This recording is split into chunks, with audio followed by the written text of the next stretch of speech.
Donc, chers amis, comme je vous ai dit, lorsque vous voulez écrire, par exemple, on a écrit écrire, écrire, مثلاً, par exemple, on a mentionné ça, T2 comme ça, et là on a fait I, et là on est arrivé ici, on a fait comme ça, et on pourra ajouter même ça.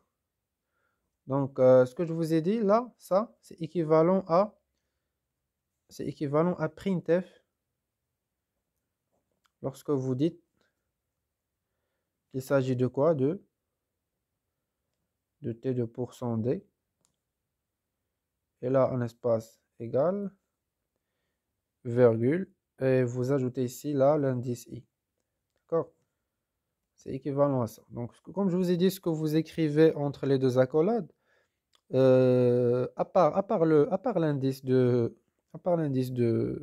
pourcent D pour indiquer qu'il s'agit d'un entier, ce que vous écrivez ici est équivalent à ce que vous écrivez ici entre les deux accolades. Sauf que là, je dois mentionner le I comme quoi le I doit être à l'intérieur de ça. D'accord? D'accord.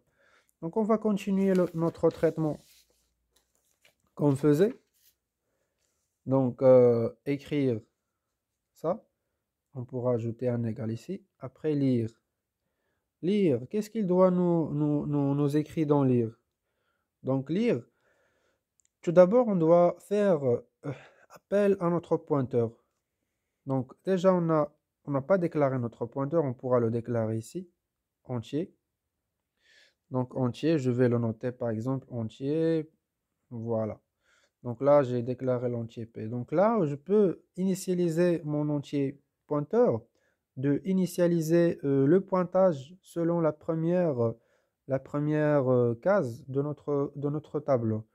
Donc je vais l'initialiser à la première case, T de, je ne sais pas, T de 0, juste T. Juste T pour ne pas, euh, pour ne pas interrompre. Après là, ce que je dois lire. Donc là, je dois lire le, le P plus I. Pourquoi le P plus I?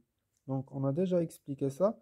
Lorsque P pointe sur la première case de T, c'est équivalent à dire que P plus I qui pointe sur l'adresse de la case T de I. Avec I qui est égal à 0. Là, il a pointé sur la première case de 0. Donc ça équivalent ça à T plus I. Donc c'est comme si le P qui pointe sur le T plus I. Avec le I qui est égal à 0, c'est comme si P qui pointe sur I. Afin qu'il passe le pointage selon la boucle qu'on a incrémentée ici, pour I allant de 0 jusqu'à n-1, à chaque fois, il va inclure le I. Il va lire le P plus I pour la case 0. Là, il a pointé sur la première case en indice 0. Pour I égale à 1, il va passer le pointage pour la case 1, de 2, de 3, jusqu'à ce qu'il va arriver à P de n-1. On va sortir de la boucle.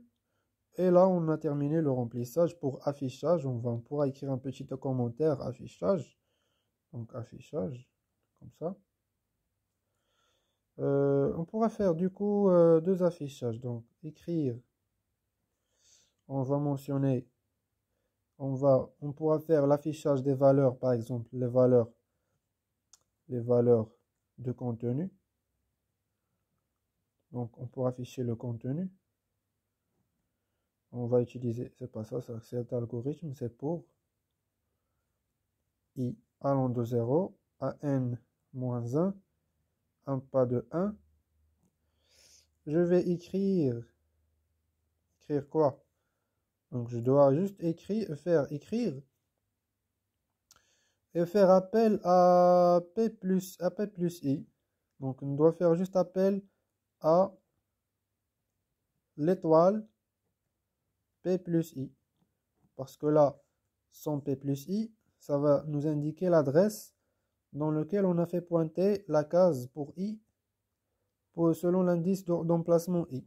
Pour obtenir ou bien faire l'extract de contenu de valeur, ce qui est mentionné dedans, on doit ajouter l'étoile. Parce que là, l'initialisation elle a été faite sans étoile. Donc sans étoile, il indique le stockage d'adresses. Donc, pour faire afficher les adresses, c'est très simple. Pour faire un message ici, écrire les adresses, par exemple, les adresses sont, c'est un message qui doit être affiché, donc on va faire comme ça entre les deux, les deux guillemets. Et on pourra afficher, donc toujours avec la boucle pour i allant de 0 à n-1 avec un pas de 1. Ce que je vais afficher, c'est écrire juste p plus i. Donc ça, c'est équivalent à l'adresse, ça, c'est équivalent aux valeurs, qui est le data, ce qui est stocké dessus.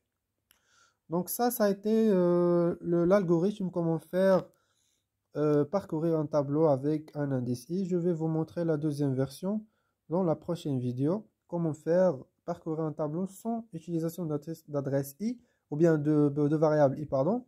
Et là, on rentre dans l'optimisation des variables, car là qu'on va diminuer, ou bien on va faire, on va pas utiliser la variable i, ce sera une optimisation de variables. Optimisation de variables, chose qui dit optimisation de variables, dit optimisation de case mémoire.